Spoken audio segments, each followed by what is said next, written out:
Bro, today we're diving into a C program that loads and resizes images into a tensor format. We'll go function by function, breaking everything down into simple steps. By the end, you'll understand how images become data for machine learning. Let's jump right in. Step 1. Defining the tensor structure. Bro, first we defined a custom data type called tensor. It holds the number of images, channels, height, and width. Inside, it also stores a pointer to float data. This makes it easy to handle multiple images like one big array. Step 2. Checking image files. Bro, the function isImageFile checks if a file is an image. It looks at extensions like JPEG, PNG, BMP, and TGA.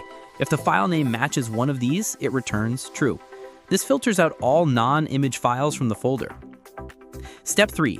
Resizing with nearest neighbor. Bro, the resize NN function resizes images to new dimensions. It uses the nearest neighbor method, a simple scaling approach. For each pixel in the new image, it maps from the original. This makes the image fit into the target height and width. Step 4. Converting HWC to CHW float. Bro, HWC to CHW float rearranges pixel data format. Images are usually stored as height, width, channel, HWC, but deep learning models prefer channel, height, width, CHW. It also normalizes pixel values between 0 and 1. Step 5. Counting images in a folder. Bro, Count Images scans the folder for image files. It checks each file with isImageFile for validity. If the file is a real image, the counter increases. Finally, it returns how many images are available. Step 6.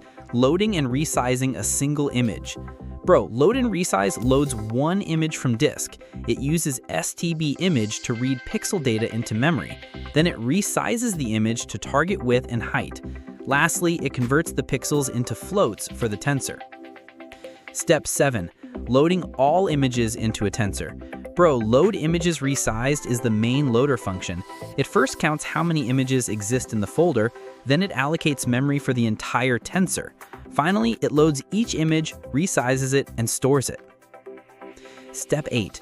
Freeing memory. Bro, Free Tensor is a cleanup function. It frees the memory we allocated for image data. Without this, the program could cause memory leaks. Always free memory in C when you're done. Step 9. Main function execution. Bro, the main function brings everything together. It sets the target image size to 224 by 224, then it loads all images in the Images folder. Finally, it prints tensor details and some pixel values. Bro, that's how we load, resize, and convert images into tensors using C. This pipeline is essential for machine learning preprocessing. You now know how each function works step by step. Don't forget to like, subscribe, and keep coding. And Complete Code Notebook is available on my website. See you guys in the new documentary.